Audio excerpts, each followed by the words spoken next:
Welcome to the Deep Dive. Today, we're not just, talking about Mary Shelley's Frankenstein. We're diving deep right into chapter 12. Think of it as your focused look at a really key moment. The creature's first long observation of a human family. We're using the text itself, the novel, as our guide. And our mission really is to pull out what this chapter tells us about how he starts to understand people and, importantly, himself. Yeah, exactly. This chapter, it's like ground zero for his perception, isn't it? Absolutely. It's where we see this mind, totally fresh, no real prior context, starting to make sense of, everything about human interaction, like a blank slate getting its first big download of data. And that's the hook for you listening. Just imagine for a second seeing human life for the very first time. No backstory, nothing. Just what you see and hear. What jumps out? Right. What are the basic things, the good stuff, the bad, the just normal stuff that would grab your attention? Because that's where the creature is, peering out from his little hideout. And that hovel, it's more than just a place to hide. It's like his observation post. It gives him that necessary distance, So he can watch the cottagers without immediately causing panic, especially after that really bad run-in he had with the villagers earlier. Oh, definitely. That first encounter was brutal. So that fear, it's got to be weighing on him. No doubt. It shapes his caution completely.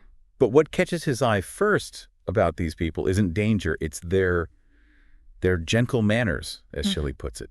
That one detail sets them apart immediately from, the mob he ran into before. You can almost feel him wanting to connect, but he's holding back because of that fear. It's a really powerful tension right from the start. It really is. And then Shelley just paints this picture of their everyday life. You've got Agatha, the young woman, doing chores, making food. Keeping the home fires burning, so to speak. Yeah. And Felix, the young man, he's out working, doing the physical labor. And then there's the old man, the father, who's blind. He spends his time with music or just in thought. Seems quite simple on the surface. It does look kind of peaceful at first glance, doesn't it? And the creature really picks up on the love and respect between them. Especially towards the father. Yeah, Shelley highlights those little offices of affection and duty. It really builds this picture of a close, caring family. Which makes the sadness he starts noticing. Well, it makes it stand out even more. Exactly. He's totally confused at first. He sees them in what looks like a pretty nice house. They seem to have everything they need: shelter, fire, clothes, each other. All the basics from his perspective. Right. But then he sees them looking sad, even crying sometimes. Just doesn't compute for him initially. It's this clash, isn't it, between his really basic understanding of comfort and their much more complicated emotional reality. He gets the physical stuff, but the deeper reasons for their unhappiness, that's still a mystery. He even thinks, if they have all this and they're still sad, that maybe his own misery is just unavoidable. And that's a huge leap for him psychologically. He's starting to use their lives as a kind of measuring stick. A reference point. Yeah, a reference point to try and figure out these big ideas of happiness and suffering. And then slowly he starts to understand the actual reason for their sadness. Which is? Poverty. Yeah. Just the daily grind of not having enough. Right, and Shelley's really specific about it. It's not just, they're poor. She shows us. They eat mainly vegetables from their garden. The cow gives hardly any milk in winter. Yeah, the details make it real. And you see the evidence. The food is scarce, and the kids, Agatha and Felix, they make sure the old man eats, even if they have to go hungry themselves. That sacrifice, that's a massive moment for the creature's own developing sense of morality. He sees this kindness, this putting someone else first. And it clicks. It really does. That's the aha moment, right? He realizes that he's been part of the problem by stealing their food. Oh, wow, yeah. And he actually changes his behavior because of it. He decides to stop taking their supplies and starts finding his own food, berries, nuts, roots, whatever he can forage. That completely flips the script on him just being a monster. Totally. Here's this being, driven by his own needs, but he recognizes those same needs in others and responds with empathy and self-control. Not just more taking. It's a huge turning point. It really is. And he doesn't stop there with just not taking food. No, his impulse to help grows. He sees Felix chopping and carrying firewood every day, which is hard work. So under the cover of night, secretly, he starts doing it for them. He gathers huge amounts of wood. And the family has no idea where it's coming from. They're just amazed. Completely bewildered. They think it must be some kind of good spirit. He doesn't understand the words yet, good spirit. But he sees their surprise, right? And he sees that Felix now has extra time. Exactly. Felix uses that time for other things, fixing the cottage, working in the garden, and the creature sees the positive effect of his actions. It's this constant loop. Observe, understand the result, internalize the lesson. That's how he's learning and evolving. Which brings him to maybe the biggest discovery of all, language. Yeah. He hears them making these articulate sounds and realizes it's not just noise, it's a system. A way to communicate feelings, ideas, pleasure, pain, all of it. He calls it a godlike science. You can feel his awe. He desperately wants to learn it, but it's hard. Oh, incredibly hard. At first, it's just a blur of sound. They talk fast, and he can't connect the words to the things around him easily. It sounds impossible almost, Mm. but he sticks with it. For months, he just listens and listens, trying to figure it out. And slowly, piece by piece. He starts getting it. Basic words first. Fire, milk, bread, wood. The absolute essentials he sees every day. And then a huge breakthrough. He learns their names. Father, Agatha, Felix. And Shelley says he feels actual delight when he can finally say them, when he understands what a name is. It's something so basic for us, identifying people. But for him, it's this massive conceptual leap. It really is. It makes them individuals in his mind. And he starts picking up other words, too, like good or dearest or unhappy, even if he doesn't fully grasp the emotional weight yet. And the more language he gets, the more he seems to connect emotionally, too, right? Definitely. His empathy deepens. He starts actually feeling their sadness, sharing in their happier moments. He contrasts their kindness, their gentle manners, with the harshness he saw from the villagers. Cementing his view that this family is different, special. Yeah. He notices the little things, too. The old man trying to cheer up his kids. How Agatha listens respectfully, sometimes cries, but usually perks up. But Felix, his sadness seems deeper, more constant, even when he tries to sound cheerful for his father.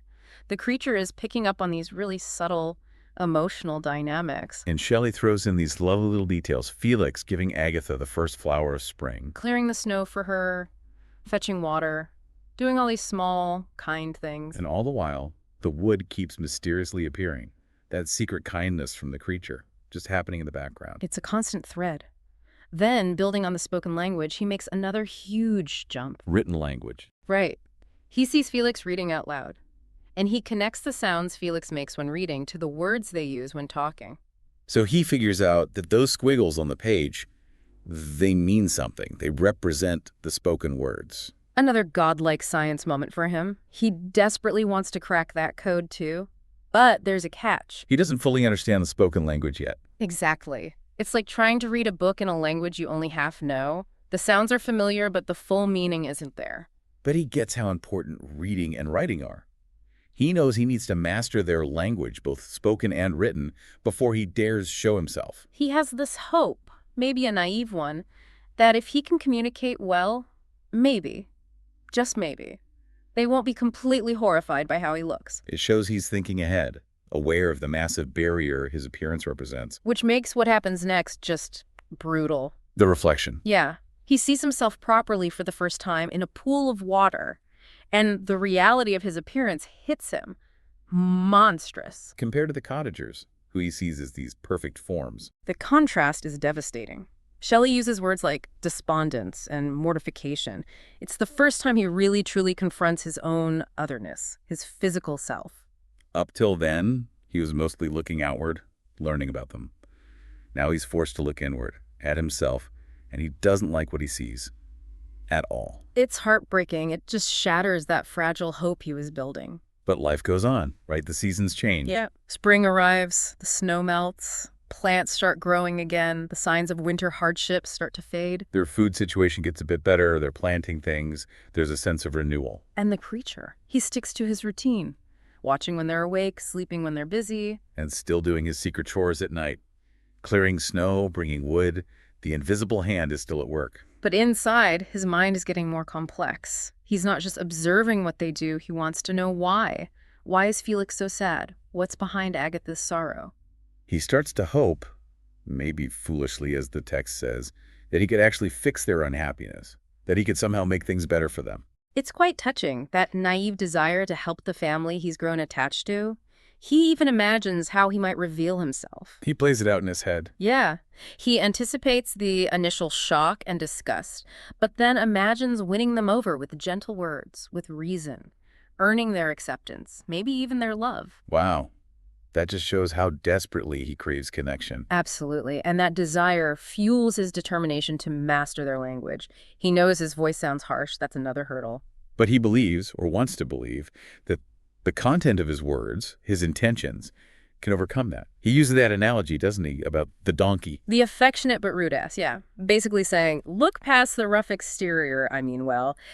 It highlights that gap between how he looks and who he feels he is inside. And as spring comes alive around him, he feels a bit of that hope return. The world looks brighter. Maybe his future can be too. So, wrapping up this look at Chapter 12, what are the big takeaways? We've seen the creature starting basically from scratch, right? Totally innocent, you could say. Yeah. And just soaking up information like a sponge, learning, developing empathy, all just by watching this one family. And the really striking thing, maybe the most surprising, is how much his actions just don't fit the monster label. Not at all. He shows kindness, selflessness. He desperately wants to belong. This is before things go really wrong for him, before more rejection hardens him. Right, and by looking through his eyes, we kind of have to reconsider some basic human things. Kindness, poverty, how powerful language is. And how much we judge by appearances. Definitely. The surface versus the depth. Which leads us to that final thought to leave you with. We saw his initial interactions, even though they were indirect, were about observing, trying to understand, even wanting to help. So what if? What if humanity, or even just this family, had reacted differently when they first encountered him? How might his story, his whole destiny, have changed? It makes you think, doesn't it? Yeah. About first impressions, about empathy, how much power they really hold in shaping who someone becomes, and the stories we end up telling. Something to chew on. Thanks for taking this deep dive with us.